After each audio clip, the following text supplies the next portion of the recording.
Hello dear students, welcome to global online Marathi.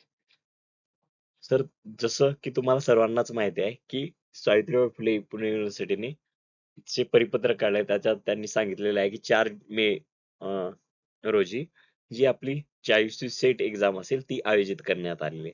तर आता जवळपास फक्त 120 दिवस तुमच्याकडे आहेत. तर ह्या 120 दिवसांचं प्रॉपर मॅनेजमेंट कसं केलं पाहिजे ते आपण आजच्या लेक्चरमध्ये डिस्कस करूया. तुमची ह्या 120 दिवसासाठी स्ट्रॅटर्जी काय असली पाहिजेत, त्याच्यामध्ये तुमचं रुटीन काय असलं पाहिजे, ह्या सर्व गोष्टी आजच्या लेक्चरमध्ये आपण डिस्कस करूया. तर चला सुरू करूया. तर पहिल्यांदा बघूया आपण की कोणत्याही एक्झामची प्रायमरी नीड जी असते ते सिलेबस समजून घेण्यापासून सुरुवात होते. तर आपला जो सिलेबस आहे ते पहिल्यांदा आपल्याला चांगल्या पद्धतीनं समजून घ्यायचा आहे. तर आपला पहिला जो युनिट असतो तो बायोकेम असतो. त्याच्यानंतर सेल्युलर ऑर्गनायझेशन येते. त्याच्यानंतर जे आहे फंडामेंटल प्रोसेसेस ज्यालाच की आपण मॉल बायो म्हणतो. त्याच्यानंतर सेल कम्युनिकेशन आणि सेल सिग्नलिंग असतो. त्याच्यानंतर पाचवा जो युनिट असतो ते डेव्हलपमेंटल बायोलॉजी असतो. त्याच्यानंतर जी प्लांट फिजिओलॉजी असते 6वा युनिट आणि 7वा युनिट ॲनिमल फिजिओलॉजी. 8वं युनिट जो असेल इनहेरिटन्स बायोलॉजी ज्यालाच की आपण जेनेटिक्स म्हणतो.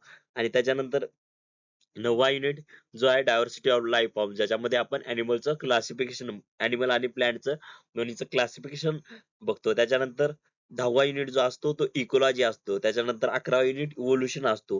त्याच्यानंतर 12वा युनिट अप्लाइड बायोलॉजी आहे आणि 13वा युनिट मेथड्स इन बायोलॉजी आहे.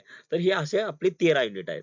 तर हे 13 युनिटचा जो सिलेबस आहे ते पहिल्यांदा प्रॉपरली बघून घेणं आणि त्याच्यामधले कोणते कोणते टॉपिक ऑलरेडी तुम्ही त्याच्यासोबत फॅमिलियर आहात ते अंडरलाईन करणं आणि त्यांचं इम्पॉर्टन्स बघणं हे गरजेचं असते. आणि ज्या अ, म्हणजे जे टॉपिक तुमचे ज्या टॉपिक सोबत तुम्ही फॅमिलियर नसाल, मग त्यांचं इम्पॉर्टन्स काय एक्झाम मध्ये आहे का ते बघणं. जर इम्पॉर्टन्स असेल तरच त्या टॉपिकला आपण हात लावायचं, नाहीतर करायची गरज नसते. तर त्याच्यानंतर हे जे आहेत अगोदर सिलेबस बघितला आपण, त्याच्यानंतर त्याच्यामधले जे की टॉपिक्स आहेत ज्या ज्याच्यावर काय की ज्या म्हणजे अगोदर तर तुम्ही काय करणार की टॉपिक्स बघणार. त्या की टॉपिक्स पैकी काही टॉपिक सोबत तुम्ही फॅमिलियर असाल. एमएससी चा स्टडी असेल किंवा तुम्ही अगोदर जर सेटचा स्टडी केला असाल त्याच्यासोबत. मग जे की टॉपिक्स असतील ते बघून घेणं. त्याच्यामधले तुम्हाला जे टॉपिक अनफॅमिलियर अ, ज्याच्यासोबत फॅमिलियर नसाल, तर ते टॉपिक अंडरलाईन करणं आणि ते टॉपिक खरंच इम्पोर्टंट आहेत का हे बघायचं आणि त्याच्यानंतरच ते टॉपिक स्टडी करायचं. As strength and weakness. तर तुमची स्ट्रेंथ आणि वीकनेस असेस करणं पण ह्याच्यामध्ये गरजेचं आहे. तर तुमचे कोणते टॉपिक तुम्हाला कोणत्या टॉपिक टॉपिक तुमची स्ट्रेंथ आहेत, कोणते टॉपिक तुम्हाला सोपे जातात आणि कोणते टॉपिक तुमचे वीक आहेत हे समजून घेणं पण गरजेचं असते. म्हणजे एखादा टॉपिक आहे समजा तो तो तुम्हाला खूप सोपा जातो. मग त्याच्यावर परत त्याचा स्टडी करत बसणं अ, हे लॉजिकल नाही. त्याच्यावर वेळ वाया घालणं गरजेचं नाही. त्याऐवजी जो टॉपिक तुम्हाला जमत नसेल, ज्याच्यासोबत अनफॅमिलियर असाल, ती कन्सेप्ट क्लिअर करणं कधी चांगलं. त्याच्यानंतर टाइम मॅनेजमेंट स्ट्रॅटेजी. तर जी 120 दिवस आहेत, तर त्याच्यामध्ये जे पहिले 75 दिवस आहेत, त्याच्यामध्ये थेअरीचं जे आहे, कन्सेप्ट बिल्डिंग म्हणजे जे टॉपिक तुम्हाला फॅमिलियर आहेत त्यांचं रिव्हिजन करणं आणि जे टॉपिक तुम्हाला अ, काय नाहीत की फॅमिलियर नाहीत, तर त्यांच्यासोबत काय करणं, त्यांची कन्सेप्ट बिल्डिंग करणं, ते समजून घेणं जे फॅमिलियर नाहीत आणि इम्पॉर्टंट आहेत असे. त्याच्यानंतर 76 ते पुढचे जे 40 दिवस असतील, तर त्याच्यामध्ये आपण काय करायचं मॉक टेस्ट आणि जेवढं तुम्ही केलात, तर हे जे थिअरी आणि रिव्हिजन करताय आणि कन्सेप्ट बिल्डिंग करताय, तर पॅरलली तुम्हाला काय करायचं आहे, की जेव्हा अ, तुम्ही हे टॉपिक स्टडी करताय, तेव्हा तुम्हाला पॅरलली स्वतःचे नोट्स बनवायचे आहेत आणि त्याच्यानंतर तुम्ही मॉक टेस्ट द्याल आणि रिव्हिजन कराल आणि शेवटी जे असेल, तुम्ही फायनल एक नोट्स अशा बनवायच्या 13 युनिटच्या, की त्या 13च्या 13 म्हणजे शॉर्ट नोट्स एकदम बनवायचे. त्याच्यामध्ये तुम्ही फ्लो चार्ट इन्क्लूड करा, टेबल्स इन्क्लूड करा आणि शेवटी अशा नोट्स बनायच्या, अशा कॉम्प्रिहेन्सिव्ह नोट्स बनवायच्या, की 13च्या 13 युनिट जे आहे एका दिवसात रिवाईज झाले पाहिजेत. त्याच्यानंतर 110 111 ते 120 दिवसामध्ये फायनल रिव्हिजन करायचं आणि कुठे कुठे आपल्या मिस्टेक्स होतात ते अंडरस्टँड करायचे एक्झामच्या अगोदर. हेच जे सांगितलं की स्ट्रॉंग पॉईंट जे असतील ते काय क्विक रिवाइज होतात, त्यांची प्रॅक्टिस करून बघायचो तुम्ही. आणि त्याच्यात जे स्ट्रॉंग पॉईंट आहेत, समजा कोणी जर बॉटनी बॅकग्राऊंड मध्ये असेल तर त्याचं प्लांट फिजिओलॉजी चांगला असेल. मग प्लांट फिजिओलॉजी चांगला असल्यामुळे त्यांना प्लांट फिजिओलॉजीवर तेवढं एनर्जी हे करायची, युटिलाइज करायची गरज नाही. तुमचं प्लांट फिजिओलॉजी चांगला आहे कसं समजणार, की क्वेश्चन प्रॅक्टिस करून बघायचे. मागचे आलेले वर्षाचे क्वेश्चन काय करायचे, प्रॅक्टिस करून बघायचे. आणि त्याच्यामध्ये तुमचा जर अबोव 50% स्कोर येत असेल तर तुम्ही अबोव अबोव 70% जर 50% स्कोर येत असेल तर तुम्हाला रिव्हिजनची गरज आहे. 70% येत आहे असेल तर तुम्ही सेफ साइड मध्ये आहात.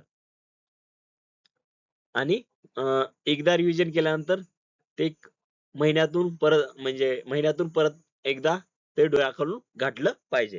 त्याच्यानंतर वीक एरिया जे आहेत, तर पहिले जे 75 दिवस आहेत त्याच्यामधले जे तुमचे वीक एरिया आहेत ते सर्व पहिल्या 75 दिवसामध्ये तुम्हाला काय करायचं आहे, कन्सेप्ट त्यांची क्लिअर करून घ्यायचे आहेत. त्याच्यानंतर तुम्हाला त्या एरियाकडे जायचं नाही, कारण त्याच्यानंतर 75 दिवसाच्या नंतर तुम्हाला फक्त काय करायचं आहे, रिव्हिजन करायचं आहे. रिव्हिजन करायचं आणि स्वतःला टेस्ट करायचं. त्याच्यानंतर ऍक्टिव्ह लर्निंग स्ट्रॅटेजी असेल, ह्याच्यामध्ये तुम्ही फ्लॅश कार्ड यूज करू शकता, माइंड मॅप यूज करू शकता आणि क्वेश्चन पेपर प्रॅक्टिस करू शकता. माइंड मॅपचा काय उपयोग करू शकता, की कोणती कन्सेप्ट व्हिज्युअलाइज जर आपण केली किंवा त्या कन्सेप्ट रिलेटेड, समजा एचपीएलसी आहे, तर एचपीएलसी कन्सेप्ट जर तुम्ही अॅनिमेशन थ्रू समजून घेतली तर त्या गोष्टी तुम्हाला जास्त सोप्या पद्धतीनं समजतील. तर ह्या स्ट्रॅटर्जीज पण आपण युटिलाइज केल्या पाहिजेत, जेणेकरून जी कन्सेप्ट आहे ती ऍक्टिव्हली आपल्याला लर्न झाली पाहिजे, समजली पाहिजे. आणि एखादी जर कॉन्सेप्ट असेल तर आता समजा आर अँड के स्ट्रॅटर्जी आहे, तर त्याच्यामध्ये तुम्ही कंपॅरेटिव्ह स्टडी करून बघू शकता. टॅब्युलर फॉर्मॅट मध्ये दोन्हीचे कॅरेक्टर लिहून ठेवू शकता आणि तो स्टडी करू शकता. मग जे कन्सेप्ट तुम्हाला चांगल्या पद्धतीने समजेल.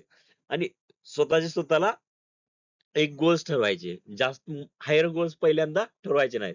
एक शॉर्ट शॉर्ट गोल्स ठरवायचे, विकली गोल्स ठरवायचे, मंथली गोल्स ठरवायचे. आणि तेवढं गोल्स जे आहेत ते कम्प्लीट करायचं. आणि जे गोल्स तुमचे कम्प्लीट झाल्यानंतर स्वतःला काहीतरी ट्रीट द्यायची. मग त्यामुळे काय, की पुढचे गोल्स कम्प्लीट करण्यासाठी आपल्याला प्रोत्साहन भेटते स्वतःला. नेक्स्ट पॉइंट आहे डेली टाइम मॅनेजमेंट. तर डेली टाइम मॅनेजमेंट मध्ये तुमचं जे थेरी आहे, थेरीसाठी particular hours, specific time allot करायचा. म्हणजे थेरीसाठी 2 आवर्स, प्रॉब्लेम सॉल्व्हिंग साठी 2 आवर्स आणि रिव्हिजन साठी 2 आवर्स, असं एक प्रॉपर प्लॅनिंग करून स्टडी रुटीन करायचा. आणि कन्सिस्टन्सी जर असेल तर सर्व गोष्टी इझिली जातात. म्हणजे आतापासून जर तुम्ही एक 5 ते 6 तास जरी स्टडी कराय सुरू केला, तर म्हणजे आतापासून कन्सिस्टन्सी ठेवून तुम्ही एक्झाम पर्यंत 5 तास जरी स्टडी केला तरी तुमचं सेट होण्यापासून कोणी थांबवू शकणार नाही तुम्हाला. रेग्युलर ब्रेक्स, स्टडी करताना रेग्युलर ब्रेक्स पण घेतलं पाहिजे. त्याच्यानंतर नेक्स्ट पॉइंट असेल आपला रिव्ह्यू रिव्हिजन स्ट्रॅटर्जी.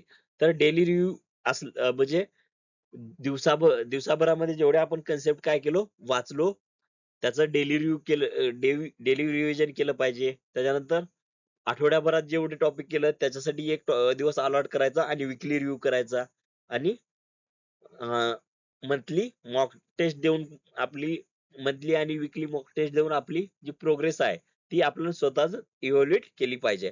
किंवा जर तुम्ही आमच्यासोबत जॉईन झालात, ग्लोबल ऑनलाईन मराठीच्या प्रीमियम कोर्स सोबत जॉईन झाला, तर आम्ही इथे तुम्हाला त्या गोष्टी विकली बेसिसवर प्रोव्हाइड करू. त्याच्यानंतर फायनल इंटेन्सिव्ह रिव्ह्यू म्हणजे 15 दिवसानंतर जे मागच्या 15 दिवसाचं झालं किंवा मागच्या ज्या 2 महिन्याचं झालं ते पण एका 15 दिवसानंतर आपण काय केलं पाहिजे, एकदा डोळ्याखालून घातलं पाहिजे. तर मग त्या कन्सेप्ट काय आपल्या ब्रेन मध्ये मोर इफिशियंटली रिटेन होतील. तर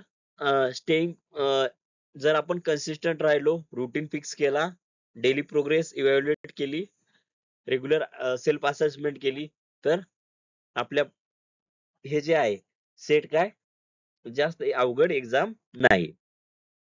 आणि जर गाईडन्स प्रॉपर पाहिजेत असेल तुम्हाला, तर ह्या सर्व गोष्टी विषयी गाईडन्स जर अजून लागत असेल, डेली रुटीन साठी गाईडन्स लागत असेल, कोणती आता कधी कधी गोष्टी कशा होतात की स्वतः एकटं करत असेल तर तेवढे डिसिप्लिन मॅनर मध्ये होत नाहीत गोष्टी. तर तुम्हाला ह्या सर्व गोष्टी डिसिप्लिन मॅनर मध्ये करायचं असेल तर आमच्या विकली टेस्ट असतात. विकली टेस्ट नंतर आम्ही प्रत्येक स्टुडंटला पर्सनली गाईड करतो की त्यांचे कोणते कोणते पॉइंट वीक आहेत आणि कोणते कोणते पॉइंट स्ट्रॉंग आहेत.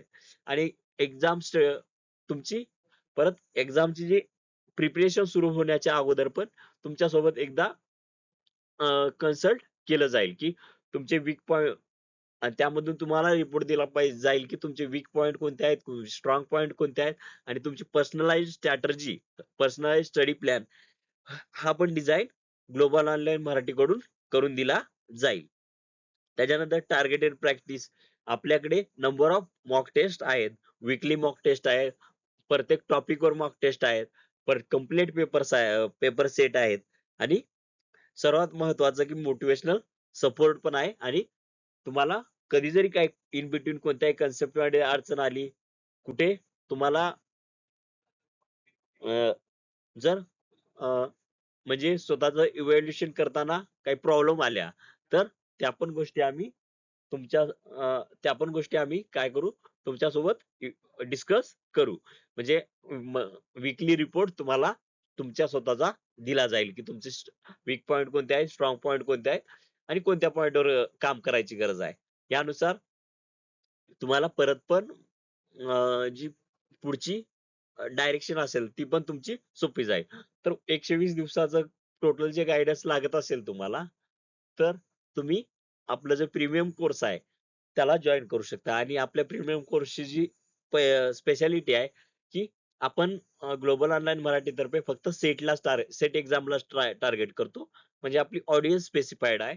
स्टुडंट नंबर पण आपला काय जी बॅच साईज जी आहे ती स्मॉल आहे. त्यामुळे पर्सनलाइज्ड म्हणजे प्रत्येक विद्यार्थ्याकडे पर्सनलाइज अटेन्शन दिलं जाते. प्रत्येक विद्यार्थ्याचे वेगवेगळे प्रॉब्लेम जे असतात त्यांच्याविषयी डिस्कशन केलं जाते. प्रत्येकाला पर्सनलाइज स्टडी प्लॅन क्रिएट करून दिला जातो. त्यांचे वीकली इव्हॅल्युएशन प्रत्येक विद्यार्थ्यांचं केलं जाते, आणि कुठे कुठे तुमचे वीक पॉइंट आहेत, कोणत्या पॉइंटवर तुम्हाला काम करायची गरज आहे, हे सर्व गोष्टी तुमची सेट एक्झाम होईपर्यंत तुम्हाला गाईड केले जातील. आणि तुम्ही जर पेपर 2 साठी प्लॅन परचेस केला तर पेपर 1 चं पण त्याच्यामध्ये पूर्ण गायडन्स इन्क्लुडेड असेल. मग जर तुम्हाला ऑफर मध्ये ही बॅच अवेल करायची असेल तर लवकरात लवकर तुम्ही ग्लोबल ऑनलाईन मराठी सोबत रजिस्टर करू शकता. तर थँक्यू व्हेरी मच. हे जे आहेत आमचे कॉन्टॅक्ट डिटेल्स आहेत, ह्याच्यावर तुम्ही कधी पण कॉन्टॅक्ट करून तुमची सीट रिझर्व करू शकता. तर थँक्यू व्हेरी मच.